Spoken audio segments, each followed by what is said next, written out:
బంజారాల ఆరాధ్య దైవం సంతశ్రీ సేవాలాల్ మహారాజ్ జీవిత చరిత్ర ఎంతో ఆదర్శనీయమైందని అనంతపురం పార్లమెంట్ సభ్యులు అంబికా లక్ష్మణ్ తెలిపారు.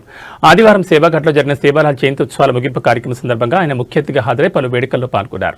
ఈ సందర్భంగా నిర్వహించిన సభా కార్యక్రమంలో ఎంపీ మాట్లాడుతూ సేవాఘాట్ సందర్శించుకోవడం తాను ఎంతో అదృష్టంగా భావిస్తున్నానని పేర్కొన్నారు.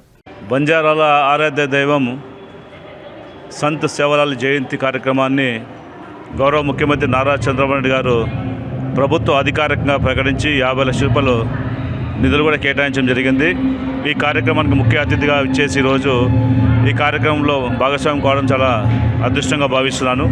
ఎందుకంటే సేవాలాల్ జీ అనేటువంటి వ్యక్తి ఒక సామాన్యమైన కుటుంబం, మారుమూల ప్రాంతంలో జన్మించినటువంటి వ్యక్తి ఈరోజు భారతదేశంలోనే ఒక ప్రముఖమైనటువంటి ఒక శక్తిగా ఎదిగినటువంటి వ్యక్తిగా మనం భావించాల్సిన అవసరం ఉంది. ఎందుకంటే అప్పట్లోనే ఆయన సమాజ స్థాపన కోసం, మానవతా విలువల కోసం గ్రామాల్లో పర్యటన చేస్తూ ఎన్నో రకాలైనటువంటి కష్టాల్లో ఉన్నటువంటి ప్రజలందరికీ కూడా వారిని మన భారతదేశ సంస్కృతి సంప్రదాయాలను ఏ విధంగా ఉంచుకోవాలి, ఏ విధంగా భవిష్యత్తుకు అందించాలనేటువంటి ఒక ఆలోచనతో పేదల పట్ల ఎప్పుడు కూడా శ్రద్ధ వహిస్తూ వారందరికీ కూడా విద్యాబోధనలు నేర్పిస్తూ ఒక గురువుగా భావించినటువంటి వ్యక్తిగా ఉన్నటువంటి సేవాలాల్ గారి జయంతిని ఎంతో ఘనంగా ఈరోజు ఇక్కడ చేశారు. దాదాపు లక్షలాదిగా భారతదేశంలోని వివిధ ప్రాంతాల నుంచి విచ్చేసి సేవాలాల్ జయంతి కార్యక్రమంలో పాల్గొనడం జరిగింది.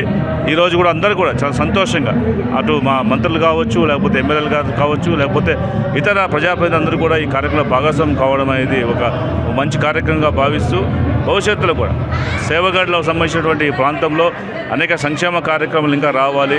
ఈ యొక్క సేవాఘాట్ని ఇంకా పుణ్యతీర్థంగా మార్చేటువంటి ఒక ప్రయత్నంలో భాగంగా అనేకమైనటువంటి ఇక్కడ కార్యక్రమాలు నిర్వహించాల్సిన అవసరం ఉంది. కాబట్టి అవన్నీ కూడా ఈరోజు చర్చించడం జరిగింది. భవిష్యత్తులో ఈ యొక్క సేవాఘాట్ని ఒక మంచి ఒక నందనవనంగా తీర్చిదిద్ది దాదాపు 10,000 మొక్కలు ఇక్కడ నాటించేటువంటి కార్యక్రమం తీసుకొచ్చి తద్వారా ఇతర ప్రజలందరూ కూడా ఇక్కడ సేదతీర్చేటువంటి ఒక ప్రయత్నాన్ని కూడా మేము చేపట్టబోతున్నామని చెప్పి తెలియజేసుకుంటున్నాను. ఇక్కడనే రీసెంట్గా వీళ్ళకి ఇచ్చినటువంటి మాట ప్రకారం 10 లక్షల రూపాయలతో ఒక డైనింగ్ హాల్ కూడా నిర్మాణం పూర్తి చేయడం జరిగింది. ఇంకా భవిష్యత్తులో అనేక నిర్మాణాలు చేపట్టేటువంటి అవకాశం ఉంది. కాబట్టి అందరూ కూడా సేవాలాల్ గారి యొక్క స్ఫూర్తిని తీసుకొని మనందరూ మానవతా విలువలను కాపాడుకుంటూ ఈ భారతదేశంలో ఉన్నటువంటి సమసమాజ స్థాపన కోసం అందరూ కృషి చేయాల్సిందిగా నేను కోరుకుంటూ వారి యొక్క మార్గాన్ని తప్పకుండా అనుసరించాల్సినటువంటి బాధ్యత ప్రతి ఒక్కరి మీద ఉందని తెలియజేసుకుంటాను. నమస్కారం.